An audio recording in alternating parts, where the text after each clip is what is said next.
আগামীকাল ২১শে জুলাই মমতা ব্যানার্জির আবেগের দিন। মূলত এই দিনটাকে কেন্দ্র করেই বা এই ঘটনাটাকে কেন্দ্র করেই মমতা ব্যানার্জি তৃণমূল কংগ্রেস তৈরি করেছিলেন। কংগ্রেস থেকে বেরিয়ে এসে উনি তৃণমূল কংগ্রেস এই দলটা তৈরি করেন। এবারে প্রশ্ন আসতে পারে, উনি কংগ্রেস কেন ত্যাগ করলেন, এর পেছনে কি কারণ রয়েছে? এই কারণ আলোচনা করলে ভিডিও অনেকটাই লম্বা হয়ে যাবে। আপনারা নিশ্চয়ই শুনেছেন, বিভিন্ন জায়গায় বিভিন্ন পত্রিকাতে এই বিষয়ে বেরিয়েছে। তবে আজকের ২১শে জুলাই নিয়ে কথা বলবো। ২১শে জুলাই এমন কি ঘটনা ঘটেছিল? আজকের তৃণমূল কংগ্রেস ২১শে জুলাই এমন ভাবে পালন করে, বামেদের যেমন ব্রিগেড, ঠিক তেমন তৃণমূলের কাছে আবেগ হচ্ছে ২১শে জুলাই। তৃণমূল কর্মীদের মমতা ব্যানার্জি কি বলেছেন, বাস্তবটা কি, আজকের আলোচনা করব। তার আগে একটা কথা আমি আপনাদের সঙ্গে শেয়ার করতে চাই। মনীশ গুপ্তা কে ছিলেন? এই মনীশ গুপ্তাকে জানতে হবে, কারণ ২১শে জুলাই যখন আলোচনা হয় মনীশ গুপ্তার নাম আসবে না হতে পারে? যেই সময় এই ঘটনা ঘটেছিল ওই সময় রাজ্যের স্বরাষ্ট্র সচিব ছিলেন এই মনীশ গুপ্তা। আপনারা জানেন, যেটা শোনা যায় ১৩ জন কংগ্রেস কর্মী মানে মমতা ব্যানার্জির সেনাবাহিনীকে পুলিশ গুলি চালিয়েছিল। এরই প্রতিবাদে উত্তাল হয়ে উঠেছিল রাজ্য। অথচ ওই সময় মনীশ গুপ্তা রাজ্যের স্বরাষ্ট্র সচিব ছিলেন। কিন্তু পরবর্তীকালে কি দেখা গেল, এই মনীশ গুপ্তাই তৃণমূল দলে এলেন, তৃণমূল দলের সাংসদ হলেন, উনি মন্ত্রী পদেও ছিলেন এবং ২১শে জুলাই মঞ্চে ওনাকে দেখা যায়। আশ্চর্যের বিষয় না? মমতা ব্যানার্জি যেই বিষয়ে আন্দোলন করেছেন, ২১শে জুলাই পালন করছেন, যারা যারা ওই সময় যুক্ত ছিল মমতা ব্যানার্জির কথায়, আজকের যদি দেখেন মমতা ব্যানার্জি একে একে তাদেরকে নিজের দলে টেনেছে। তাদের মধ্যে অন্যতম হচ্ছে মনীশ গুপ্তা, এবং এই মনীশ গুপ্তা আমাদের রাজ্যের প্রাক্তন বিদ্যুৎ মন্ত্রী ছিলেন।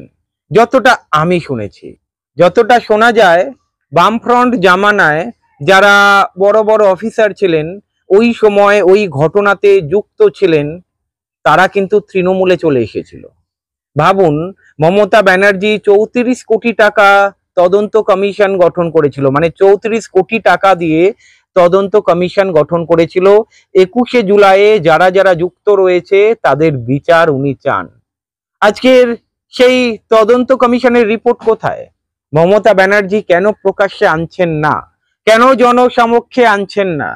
কারণ কি অনেকে ফেঁসে যেতে পারে যারা এখন তৃণমূলে রয়েছে? যাই হোক, আসল ঘটনা অনেকেই হয়তো জানে না। ওই সময় মুখ্যমন্ত্রী ছিলেন জ্যোতি বসু। জ্যোতি বসু কিন্তু ওই সময় এই ঘটনাকে কেন্দ্র করে কংগ্রেসের বড় বড় নেতার সঙ্গে কথাও বলেছিলেন। তারা কি বলেছিল, কি ঘটনা ঘটেছিল আপনারা জানেন। তারপরে মমতা ব্যানার্জি বেরিয়ে এসেছেন আলাদা দল তৈরি করবেন বলে।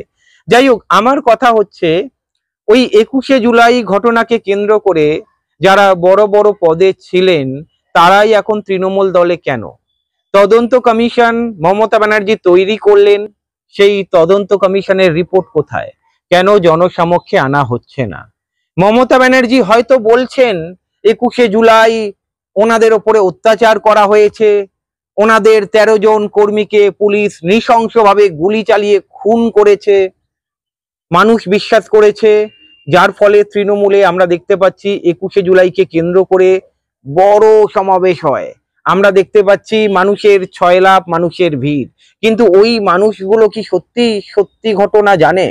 মমতা ব্যানার্জি যেই তদন্ত বসিয়েছিলেন ওই তদন্ত কমিশনের রিপোর্ট কিন্তু এখনো পর্যন্ত আমি জানি না কোথায় রয়েছে, মমতা ব্যানার্জি স্বয়ং বলতে পারবেন। আমি একটু বলি, এই ২১শে জুলাই ঘটনাকে কেন্দ্র করে যে ঘটনাগুলো ঘটেছিল, লোক মুখে শোনা যায়, কান পাতলে আপনারাও শুনতে পাবেন।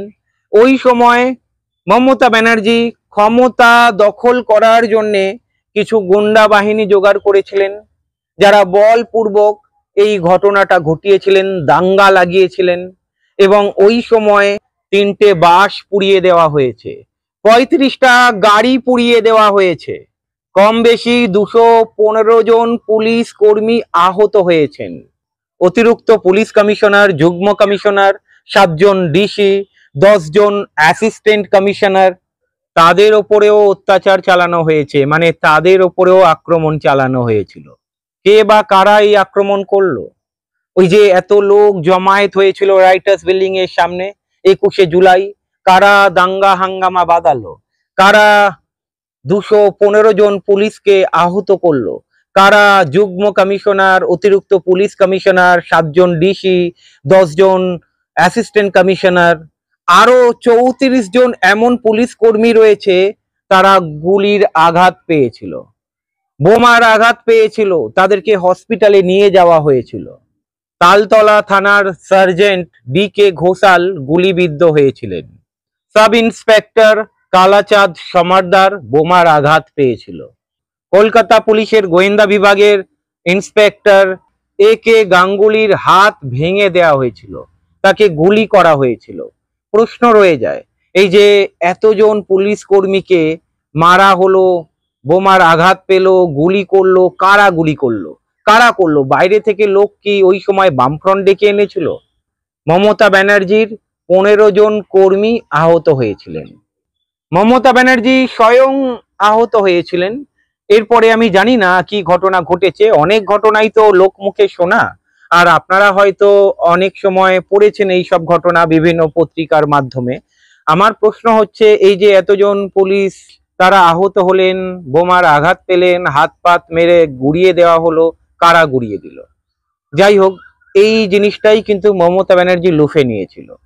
মমতা ব্যানার্জি তদন্ত কমিশন গঠন করলেন, কিন্তু সেই তদন্ত কমিশনের রিপোর্ট সবার সামনে এলো না। এই দিনটাই মমতা ব্যানার্জি পালন করেন। এর ভেতরে কি রয়েছে, বাইরে কি রয়েছে, সত্য ঘটনা কি?